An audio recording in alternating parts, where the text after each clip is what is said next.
ओम श्री गुरु सच्चिदानंद साईनाथ महाराज की जय।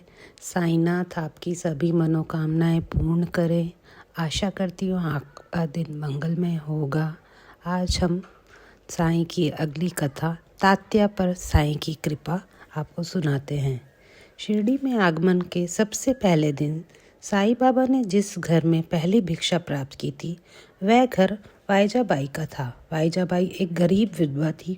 वह उसका एक 16-17 वर्ष का बेटा, दो ही प्राणी थे परिवार में। तात्या बहुत मेहनती लड़का था। वह दिन भर लकड़ियां काटकर शाम को बेच देता और इस तरह वह अपना और अपनी माँ का गुजारा करता था। जिस दिन से साईं बाबा ने वाइजाबाई के हाथों बनी रोटियां खाई, उसी दिन से वह साईं बाबा को बहुत प्यार करने लगी थी। दोनों में माँ बेटे का रिश्ता कायम हो चुका था। वह नित्य प्रति खाना बनाकर साईं बाबा को खिलाने मस्जिद में पहुंच जाती थी। जब तक उन्हें खिलाकर तृप्त नहीं हो पाती थी तब मस्जिद नहीं लौटती थी। यद्यपि कभी कभी उसे साईं बाबा के लौटने की बहुत प्रतीक्षा करनी पड़ती थी, क्योंकि साईं बाबा अक्सर टहलने नज़दीक के जंगल में चले जाया करते थे। एक दिन ऐसे ही जब वह मस्जिद में साईं बाबा के लौटने की प्रतीक्षा कर रही थी तो बाबा ने लौटकर उससे पूछा, तुम मेरा इंतजार क्यों किया करती हो? तुम दोनों खाना खा लिया करो, मेरा क्या है, मैं तो फकीर हूँ। बाहर निकल गया हूँ तो फिर निश्चित नहीं होता कि कब लौटूंगा। वाइजाबाई बोली, मुझे माँ भी कहता है और उपदेश भी देता है, मैं प्रतीक्षा ना किया करूँ। दुनिया में कौन सी ऐसी निर्मोही माँ होती है जो अपने पुत्रों के भूखा रहते स्वयं पहले खा ले। यह कहकर वाइजा ने साईं बाबा के लिए खाना परोस दिया। खाना खाते खाते साईं बाबा ने चौंक कर वाइजा से पूछा, तात्या कहाँ है माँ? वाइजाबाई बोली, हमेशा की तरह जंगल में लकड़ियां काटने गया। इस उम्र में उस बेचारे को बहुत मेहनत करनी पड़ती है रोजी रोटी कमाने के लिए। वह तो तुम्हारा पक्का भक्त बन चुका है। साईं बाबा ने मन ही मन विचार किया, बेचारे तात्या को बहुत कष्ट उठाना पड़ता है, मुझे उसके बारे में कुछ सोचना चाहिए। ये सोचकर उन्होंने वाइजाबाई से कहा, तुम घर पहुँचो माँ, मैं अभी आता हूँ थोड़ी देर में। साईं बाबा जंगल में पहुंचे जहां तात्या लकड़ी को काटने हुए सोच रहे थे कि बिल्कुल गीली लकड़ियां हैं, आज इन्हें कौन खरीदेगा? लकड़ियां ना बिकी तो कल का भोजन कैसे बनेगा? तभी वर्षा के आसार नजर आने लगे। तात्या ने जल्दी जल्दी लकड़ियों का गट्ठर बनाया और सर पर लाद के चल दिए। जब वह एक मोड़ पे पहुंचे तो पीछे से उसे एक आदमी का स्वर सुनाई दिया। तात्या ने पीछे मुड़कर देखा तो सर्वथा अपरिचित एक व्यक्ति को अपने बगल में खड़े पाया। यह व्यक्ति बोला, ये लकड़ियां बेचोगे? 1 रुपया दूंगा। यह सुनकर तात्या का चेहरा आश्चर्य से भर उठा। लकड़ियों की कीमत मुश्किल से 8 आने की थी और आगंतुक ने उसे 1 रुपया दे रहा था। उसने गट्ठर नीचे रखकर आगंतुक से कहा, लकड़ियां काटकर बेचना ही मेरा धंधा है सेठ, लेकिन आप इनकी ज्यादा कीमत लगा रहे हैं तो यह मुश्किल से 8 आने की ही होगी। वह व्यक्ति बोला, मुझे तुम्हारी लकड़ियां पसंद है, इसलिए मैं अपनी खुशी से रुपया दे रहा हूँ, रख लो। तात्या ने कहा, नहीं सेठ, मैं बेईमान नहीं हूँ, मैं सिर्फ 8 आने ही लूँगा। साईं बाबा से मैंने यही सीखा है कि व्यक्तियों को हमेशा ईमानदार रहना चाहिए।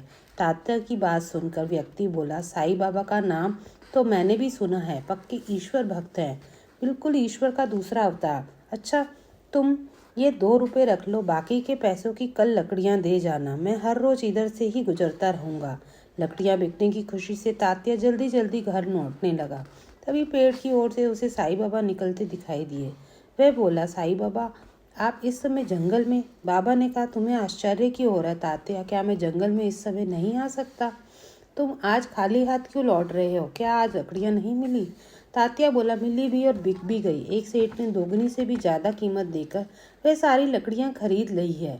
बाबा ने कहा, अच्छा, तब तो जरूर वह सेठ आंख का अंधा गांठ का पूरा रहा होगा। वह सेठ इस समय कहाँ है? जरा मैं भी तो देखूं उस व्यक्ति को। तात्या जब साईं बाबा को उस स्थान पर लेके पहुंचे तो सेठ तो क्या, सेठ की परछाई के दर्शन ना हुए। ये देखकर उन्हें ताज्जुब हुआ कि इतना भारी गट्ठर लेकर वह सेठ इतनी जल्दी कहाँ गायब हो गया। फिर तात्या ने गौर से बाबा के चेहरे की ओर देखा और बाबा मुस्कुरा रहे थे। तात्या समझ गया कि दरअसल वह आगंतुक सेठ और कोई नहीं, स्वयं वेश बदले साईं बाबा ही थे। इसी बहाने से वे तात्या की इस फिक्र को दूर करना चाहते थे। रात के भोजन का जुगाड़ कैसे बन सकेगा? तात्या बाबा के चरणों में गिर कर बोले, मैं समझ गया बाबा, वह सेठ और कोई नहीं, आप नहीं हैं, लेकिन आपके बदले भेष को तो मैं बिल्कुल भी नहीं पहचान सका। मुझ में ऐसी छलना क्यों खेली थी बाबा? उसी रात को जब माँ, भाईजा और दोनों पुत्रों को प्रेम से भोजन करवा रही थी, तो भोजन के पश्चात साईं बाबा ने तात्या से कहा, तात्या, मैं तुम्हारे चेहरे पर धन की रेखाएं देख रहा हूँ। तुम बहुत जल्द एक अमीर व्यक्ति बनने जा रहे हो। बाबा की इस बात को सुनकर तात्या बोले, क्यों मजाक कर रहे हो बाबा? मुझे भला धन से क्या काम? 2 वक्त की रूखी सूखी रोटियां प्राप्त हो जाए वही बहुत है। बाबा ने कहा, वह तो ठीक है, लेकिन यह बात भी सच है कि तुम्हारे भाग्य में धन लिखा है। फावड़ा उठाओ और मेरे साथ चलो। बाबा तात्या को आंगन में ले गए। विस्मय सी बाबा जी भी, भाईजा भी साथ में चली गई। साईं बाबा की बातें उनके पल्ले नहीं पड़ रही थी। साईं बाबा ने तात्या को आंगन में खड़े अमरूद के पेड़ की ओर इशारा करते हुए कहा, इस पेड़ की जड़ में तुम्हें पूर्वजों का खजाना गड़ा मिलेगा। खोदो और धन निकालो। चकित से तात्या ने पेड़ की जड़ खोदनी शुरू कर दी। एक जगह वह फावड़ा किसी धातु से टकराया। तात्या ने बर्तन बाहर निकाला। वह एक पुराने जमाने का कलश था। तात्या ने उसे पलटा तो हजारों सोने की मोहरें और जेवरात कलश नीचे गिर पड़े। वह देखकर आश्चर्य से तात्या की आंखें फटी की फटी रह गई। इस बार तात्या ने अपने भक्त पर कृपा करके पल भर ही उसकी दरिद्रता दूर कर दी। देखते ही देखते तात्या एक साधन संपन्न व्यक्ति बन गया। तात्या की साधन संपन्नता की कहानी दूर दूर तक फैल गई। अब हर वक्त इस कामना से बाबा के पास पहुंचने लगा। बाबा भी उसकी दरिद्रता दूर कर देते। इससे बाबा को कुछ विरक्ति सी महसूस होने लगी। अंत में उन्होंने कुछ दिन शिरडी से बाहर रहकर अज्ञातवास करने का निश्चय बना लिया। शिरडी के बाहर जाने से पहले उन्होंने माँ बाईजाबाई की आज्ञा लेनी उचित समझी। उन्होंने कहा, माँ, मैं कुछ दिनों के लिए शिरडी से बाहर जाना चाहता हूँ। यह सुनकर बाईजा बोली, लेकिन तुम्हारे जाने के बाद हमारा क्या होगा? कभी इस पर भी विचार किया है बेटा?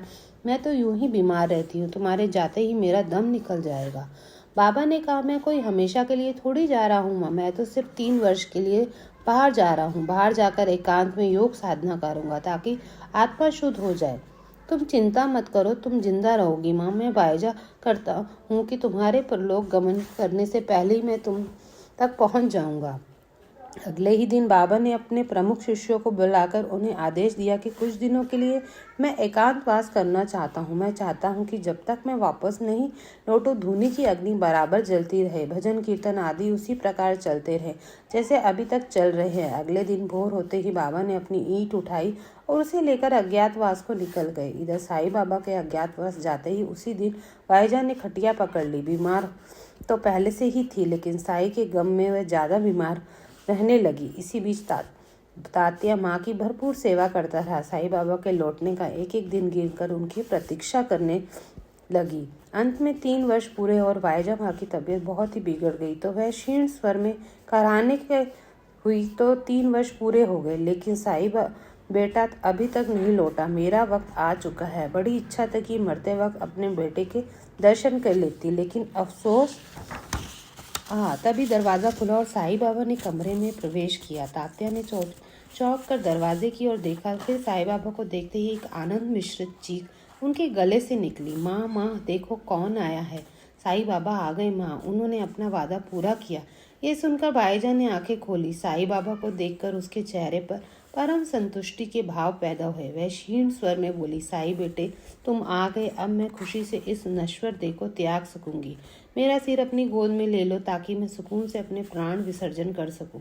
यह कहकर वाईजा की आंखों में आंसू निकल पड़े। उसके चेहरे पर आए भावों से लगा जैसे उसके मन की मुराद पूरी हो गई हो। बारी बारी मुश्किल से उसने साईं और तात्या की आंखें मिचमिचाई और फिर उसे अंतिम हिचकी आई और उसने दम तोड़ दिया। बाबा समझ गए कि माँ दरअसल तात्या की जिम्मेदारी उन पर सौंप कर जाना चाहती है। बाबा ने बाखुशी वह जिम्मेदारी मन ही मन स्वीकार कर ली। अंत समय तक तात्या अपनी सेवा से अलग नहीं किया। तब तक साईं आगमन का समाचार पूरी शिरडी में फैल चुका था। तात्या के मकान के बाहर भक्तों के लोग जय जयकारे लगाने लगे। साईं बाबा की जय जयकार से सारा आकाश गूंज उठा। ओम श्री गुरु सच्चिदानंद साईनाथ महाराज की जय। आशा करती हूँ आपको मेरे द्वारा सुनाई गई कहानी